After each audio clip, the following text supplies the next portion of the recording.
వరంగల్లో కొండా ఫ్యామిలీని ఎవరైనా రైలించారా? మురళి ముందే మర్మం గ్రహించారా? కూతురు పోటీపై మురళి కుండబద్దలు కొట్టడం వెనుక వ్యూహం ఏంటి? కడియం రేవూరులను రాహుల్ బర్త్డే పార్టీలో ఎందుకు టార్గెట్ చేశారు? నాయిని వేమ్ ఎంట్రీతో కాంగ్రెస్ లో కుల రాజకీయం రాజుకుందా? వరంగల్ జిల్లాలో మంత్రి కొండా సురేఖ భర్త కొండా మురళి చేసిన వ్యాఖ్యలు కాంగ్రెస్ పార్టీలో వేడి పుట్టిస్తున్నాయి.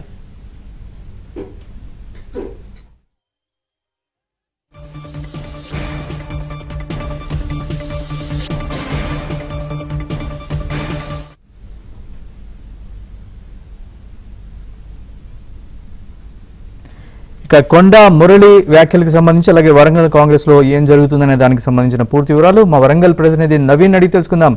నవీన్, చెప్పండి పూర్తి వివరాలు. వరంగల్ కాంగ్రెస్ లో ఏం జరుగుతోంది? కొండా మురళి వ్యాఖ్యలు, ఆ తర్వాత వచ్చిన రియాక్షన్స్ ఏంటి? పూర్తి వివరాలు చెప్పండి.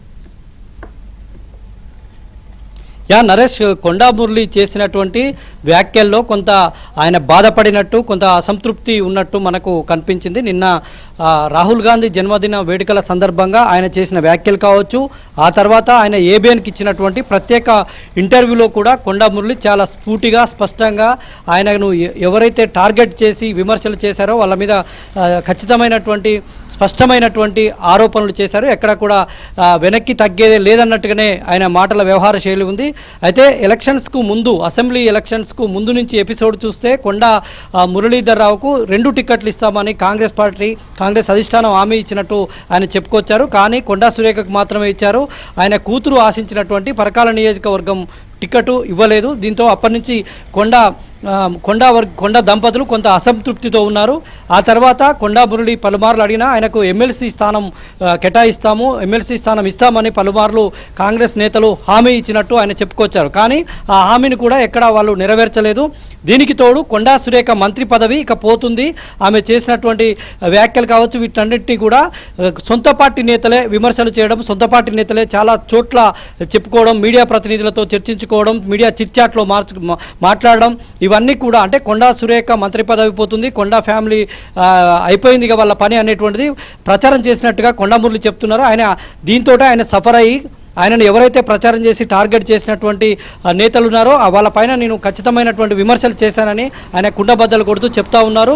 ఇటు కడియం శ్రీహరి కావచ్చు, వరంగల్ వెస్ట్ ఎమ్మెల్యే నాయని రాజేందర్ రెడ్డి కావచ్చు, వరంగల్కే చెందినటువంటి సీఎం సలహాదారు వేమ్ నరేందర్ రెడ్డి కావచ్చు, వీళ్ళంతా కూడా తన పైన ఇటు పరకాల ఎమ్మెల్యే రేవూరి ప్రకాష్ రెడ్డి కావచ్చు. రేవూరి ప్రకాష్ రెడ్డి అయితే పరకాల నియోజకవర్గంలో తనను గెలిపించేందుకు తన దగ్గరికి వచ్చారు, తను కాలు పట్టుకున్నారు కాబట్టే తను పోయి ప్రచారం చేస్తే రేవూరి ప్రకాష్ రెడ్డి గెలుపొందారు. కానీ ఇవాళ ఆయన తనను పట్టించుకోవడం లేదని చాలా ఆవేదనతో ఆయన కొండా మురళి అయితే కీలకమైనటువంటి వ్యాఖ్యలు చేశారు.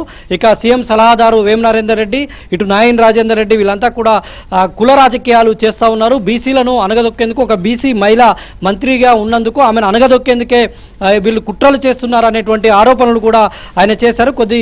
కొద్దిసేపటి క్రితం కూడా మంత్రి కొండా సురేఖ కూడా మాట్లాడారు. ఉదయం వరంగల్ వెస్ట్ ఎమ్మెల్యే నాయని రాజేందర్ రెడ్డి భద్రకాళి అమ్మవారిని దర్శించుకున్న తర్వాత ఇక్కడ బోనం చెల్లించొద్దు అని మంత్రికే హెచ్చరికలు చేసేటువంటి విధంగా ఆయన మాటలు ఉన్నాయి. అయితే దానికి స్పందిస్తూ కొండా సురేఖ హైదరాబాద్లో చిట్చాట్లో కూడా మాట్లాడడం జరిగింది. ఆ నాయని ఏ ఉద్దేశంతో అలా అంటున్నారు, కొన్ని వర్గాలకు సంబంధించినటువంటి దేవత కాదు, అన్ని వర్గాలకు సంబంధించినటువంటి దేవత, ఖచ్చితంగా బోనం సమర్పిస్తాను. కానీ అక్కడ భద్రకాళి అమ్మవారి ఆలయంలో ఎలాంటి నాన్ వెజ్ వండరు, కానీ నాన్ వెజ్ వండుతారా అనేటువంటి ప్రచారాన్ని నాయన్ రాజేందర్ రెడ్డి చేస్తున్నారు, అదంతా తప్పని కూడా ఆమె చెప్పారు. అయితే నాయన్ రాజేందర్ రెడ్డి ఇటు కొండా సురేఖకు అటు కొండా మురళికి ఇవాళ వార్నింగ్ ఇవ్వడం కూడా తీవ్ర చర్చానీయాంశమైంది. ఇవాళ నిన్న కొండా మురళి చేసినటువంటి వ్యాఖ్యలపైన వరంగల్కి సంబంధించి ప్రధానంగా హనుమకొండ డీసీసీ అధ్యక్షుడిగా ఉన్నటువంటి నాయని రాజేందర్ రెడ్డి, ఆయన వరంగల్ వెస్ట్ ఎమ్మెల్యే కూడా ఉన్నారు. ఆయన ఆధ్వర్యంలోనే ఇటు కడియం శ్రీహరి, వర్ధన్నపేట ఎమ్మెల్యే నాగరాజు, పరకాల ఎమ్మెల్యే రేవూరి ప్రకాష్ రెడ్డి, ఇటు భూపాలపల్లి ఎమ్మెల్యే గండ్ర సత్యనారాయణ వీళ్ళంతా కలిసి మీటింగ్ పెట్టారు. కొండాకు వ్యతిరేకంగా ఏం చేయాలి అనేటువంటిది వాళ్ళ అధిష్టానానికి కంప్లీట్ చేస్తామని కూడా వాళ్ళు చెప్పినటువంటి సందర్భాన్ని మనం చూస్తాం. మొత్తంగా ఈ రాజకీయాలు కొండా ఫ్యామిలీని టార్గెట్ చేసి జరుగుతున్నటువంటి రాజకీయాలు ఎటు టర్న్ తీసుకుంటాయో చూడాలి.